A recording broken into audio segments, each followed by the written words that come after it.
Şirvanova sakini Ağayev Xalid. Çox qəzalı vəziyyətdədir bu məktəb. Bu məktəbə baxan yoxdur. Bu kəndin 3 milli qəhrəmanı var. Məktəb bərbad gündə. Qorxuruq uşaqları məktəbə yola salmağa. Hər an təhlükəlidir. Qapısı yox, pəncərəsi yox. İstiliyi bu ildən bir damcı bərpa ediblər. O da ki, otaqların hamısında duyur. Siniflərin bəzilərində var, bəzilərində yox. Xahiş edirik ki, aidiyyəti qurumlardan tədbir görsünlər bununla bağlı.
Mən Xankəyə və Nəzrafoğlu 2-ci Qarabağ veteranı. Bizim bu məktəbdən danışanda, bizim məktəb çox təmirsiz vəziyyətdədir. Yəni bərbad gündədir. Ayağı olusu yadı çox pisdir də, yəni. Yağış yağanda yuxarıdan damır. 3-cü mərtəbə demək olar ki, işlək vəziyyətdədir. Yəni təmirləri çox pisdir də, yəni. Yəni ona bir də baxılmalıdır. Su sistemi yoxdur. İndi kombi sistemi indi çəkilib, amma indi təmirə girməlidir indi. Qardaşım uşaqları var, sonra dayım uşaqları var, əmim nəvələri. Yəni özümüz də bizə hal-hazırda burada dərs 11-ci sinifi burada bitirmişik. Qəzalı vəziyyətdir də, o hər an nəsə ola bilər də. Yəni onun üçün ki, fundament yoxdur, yox vəziyyətindədir. Nəsə olsa bunun altından çıxmaqda var axı. Yəni xahiş edirəm bunlardan ki, yəni bunu təmir eləməyə bir vəsait ayrılsın, bu təmirə getsin. Yəni ayağına gedib baxarsan, ayağına elənsə ayağına olmaz. Məsələn, uşaq da girdi, uçdu başına qaldı altına. Kim cavab verəcək? Heç kim.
Mehdi Ceyhun Yaşaroğlu, bir qəsəbə sakini, Vətən müharibəsinin 2-ci qrupu 50-yəm. Məktəbimiz çox bərbad vəziyyətindədir.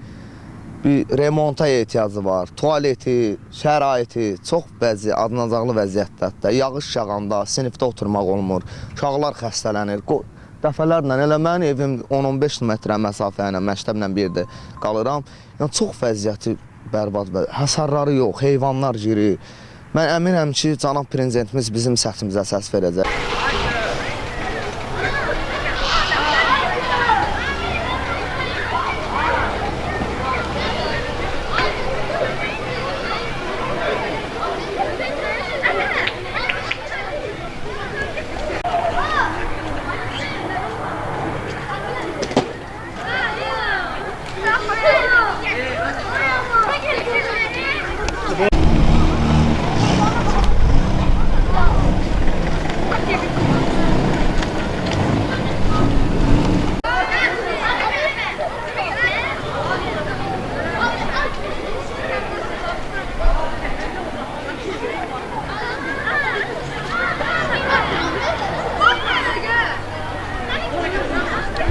El-elə belənsiniz. Yox.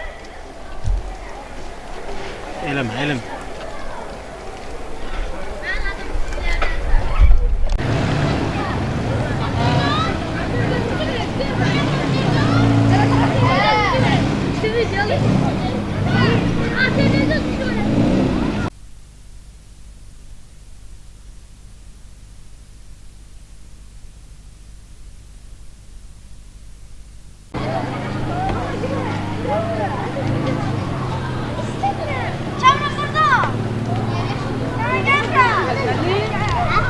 Mən Mehmanzadə Vüsal Rəhmanoğlu, Neftçala rayon Həsənabad qəsəbə sakiniyəm. Yəni, narahatçılığımız məktəbin vəziyyəti ilə bağlıdır. Yəni, məktəb gördüyünüz kimi qəzalı vəziyyətdədir. Yəni, bu vəziyyətdə uşaqların burada gəlib təhsil alması təhlükəlidir. Özünüz də gördünüz ki, məktəbin aşağı hissələri, fundamenti, yəni məktəbin damında da yağış yağanda dammalar olur. 3-cü mərtəbədə məsələn dərslər ümumiyyətlə keçirilmir. Sanitar qovşaqlarında problem var içəridə. Ümumiyyətlə məktəbin hasarı da yoxdur. Müəyyən heyvanlar, üzr istəyirəm, itdi, heyvandır, inəkdir, girirlər məktəbin içərisinə. Yəni uşaqlarda narahat hissi oyanır. Yəni bir valideyn kimi, bir kənd sakini kimi məktəbin əsaslı təmir olunması ilə əlaqədar müraciət edirik ki, bizi eşidən qurumlardan xahiş edirik ki, nəzərə alsınlar, bu məktəbi bir əlac qılsınlar. Çünki məktəbdə uşaq qalmayıb. Valideynlər məcbur öz vəsaitlərinə taksi tutub uşaqların Neftçala şəhərindəki məktəblərə yollayırlar. Çünki burada şərait yoxdur. Ümumiyyətlə, elektronik avadanlıqlar, yəni idman zalı, sport zal, koridor, patolog, pol, ümumiyyətlə, yəni çox təəssüf ki, indi içəriyi çəkmək bizə qismət olmadı, çəkə bilmədik. Amma çəksəydiniz, lap yaxşı olardı. Bu qədər, yəni bizi izləyən dövlət qurumlarından, dövlət məmurlarından xahiş edirik ki, bizim bu qəsəbənin tam orta məktəbini əsaslı təmir etsinlər.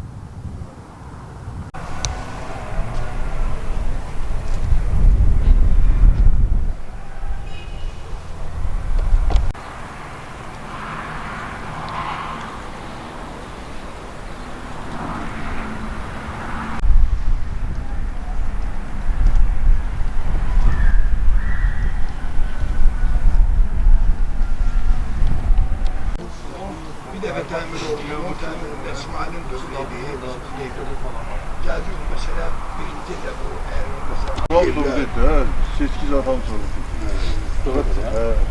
Sizin burada nəvələri, nəticələr oxuyur. Uşaqlar, nəvələr. Uşaqlar, nəvələr hamısı burada tutarlar məktəbi. Mən Allah dünyasında yaşayan, mən qızım Allah müəllim olub. Burada fəaliyyət